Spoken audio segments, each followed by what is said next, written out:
Well, a rather extraordinary news conference today from Governor Andy Beshear. As you probably heard throughout almost the entire briefing, you could hear protesters in the background. Just to give you a little more about what we've learned about those protesters, apparently they are there to advocate for reopening Kentucky businesses amid the COVID-19 pandemic. You really couldn't make out much of what they were saying. I could hear we want to work. Many protesters, apparently local business owners, saying they are demanding that decisions be made now to start to reopen the economy. Basically, Governor Beshear kept his cool the whole time and basically said to those protesters, if we do that, people are going to die.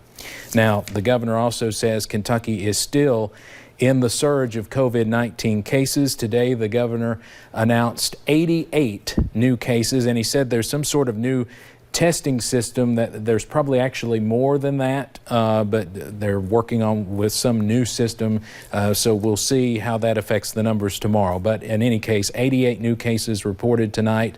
The governor says that, again, that doesn't include what he believes to be 50 additional cases.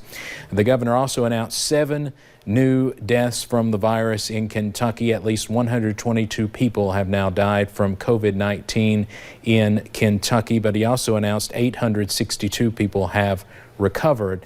We have also just learned from Floyd County there are now 5 cases in Floyd County.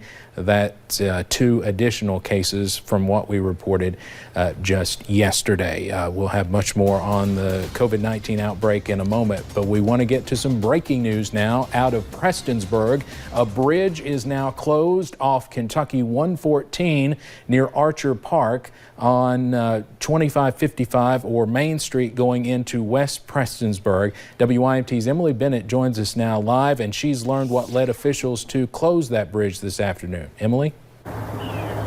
Steve, this afternoon they got a call that this bridge on Main Street right next to Archer Park started to crack. Now, Prestonsburg Mayor Les Stapleton said he had to come out to believe it himself, and after seeing the damage, he had the bridge engineer come and look at it, and they decided to close the bridge. Now, this is for cars and for people walking across the bridge. Tomorrow they plan to start construction and make sure there is no structural damage, and it's just the concrete on top that needs to be replaced. It'll impact about 400 people. Luckily, they have another way out. It's a lot longer. Of course, we've had to let all EMS know, fire departments, and we haven't notified anybody that needs to get over in there that there's going to be an extra 3-4 minute ride to get in there. Now, Stapleton says he hasn't seen anything like this before, and they're not sure what has caused the damage. Now, just to clarify, this is not on 114. It is on South 2555 on Main Street, right next to Archer Park in Prestonsburg. Emily Bennett, WYMT Mountain News. All right, certainly a very busy area right there that's going to affect a lot of people. Emily, thank you very much. We'll continue to update you on that situation. Now to the story still impacting thousands across the region. Power crews are working feverishly to restore power across the mountains. Right now, Kentucky Power expects to have electricity returned to 95% of its customers in Pike and Perry counties by late Sunday night. Some, however, could take even longer than that. They have called in hundreds of crews from neighboring states. Here's a look at the latest outage map. Keep in mind, this is Kentucky Power, which bore the brunt of this storm. Perry and Pike counties were the hardest hit areas. However, Knott and Letcher counties were also impacted significantly. Those 2 counties, along with Leslie, at the last update, had more than 4,000 people without power. Total across the region, the last I checked, it was around 22,000 customers, a little less now than 22,000 customers still with no electricity, and some do not have water either.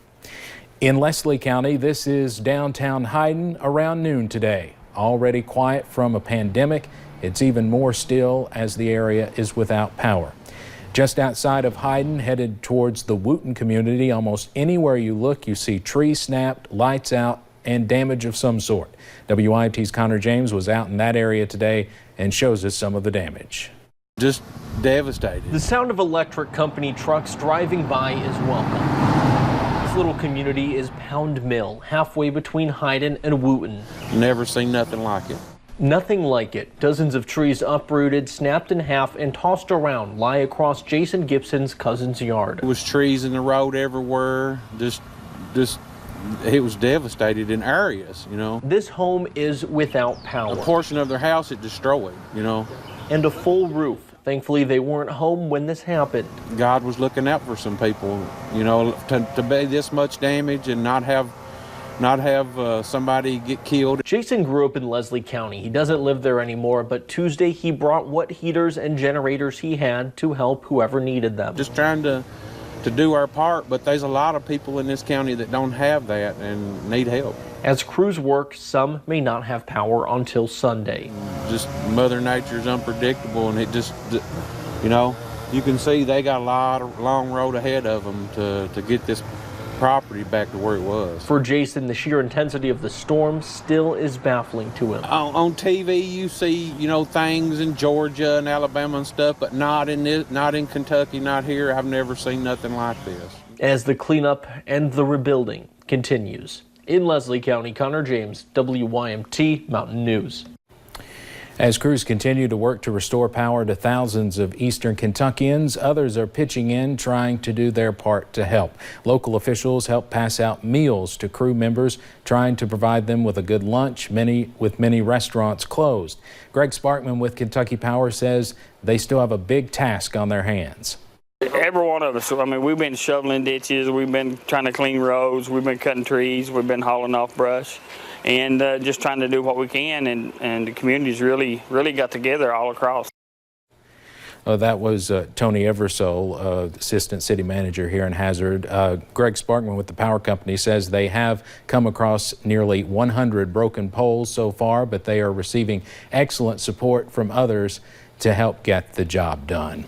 As families struggle to get by due to the coronavirus and Sunday night's windstorm, we are teaming up with God's Pantry Food Bank as well as Food City and Kentucky Power to have a virtual food drive. It's a new way to help those in need as we also practice safe collection amid COVID-19. WYMT's Will Puckett has more. It is a saying we use often in eastern Kentucky during times of uncertainty. The reason we're doing it, that's what mountain folk do. That's what we do. We help our neighbors in their time of need, and that's what this region has done time and time again. Before Sunday night's storm, we teamed up with God's Pantry Food Bank for a virtual food drive. Right now, because of COVID-19, we're seeing across our network about a 35% increase in needs. Those increases are mostly from people losing their jobs or being furloughed. But now, as some are still without power after Sunday's storms, this drive is that much more important. It's daunting, the task that we need to do. And then on top of that, you have a loss of power due to a storm or a tornado or whatever the case may be. So we step up, as we always do, to help those who need it most, with every donation through this drive coming to eastern Kentucky and the mountains only. Every dollar counts, and every dollar is going to go help provide a meal for a child, for a senior citizen, for a family member just down the road from you. And now, like we always do, we help our friends and neighbors. That was Will Puckett reporting. The website to donate is godspantry.org/donate/WYMT. That might be hard to remember, so we've provided the link for you also on our website, WYMT.com.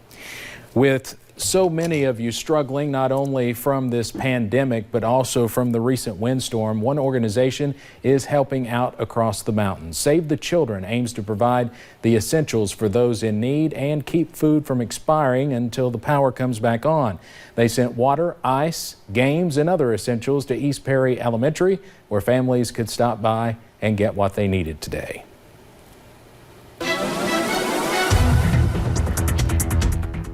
Well, we saw sunshine return once again today, and it has just been absolutely gorgeous. Still a little bit on the chilly side. We'll go ahead and take you up to the National Weather Service camera over into Jackson. Really not a cloud in the sky today, and we've just seen the blue skies. We're starting to see a few more clouds, though, creep back into the forecast. We can see that up there at Stonecrest over into Prestonsburg. That sun's still shining pretty brightly, though. Temperatures into the low to mid 50s for a lot of us. 54 in Jackson, 53 in London, 57 down into Jonesville. For tonight, though, we do have another freeze warning in effect for a lot of our counties, the ones that are highlighted in purple. And then that frost advisory is that blue that you're seeing down along that Kentucky, Tennessee, and Virginia border. Temperatures expected to drop into the lower 30s tonight. Some spots could be into the upper 20s, but warmer weather's on the way. I'll tell you when to expect that coming up in a little bit.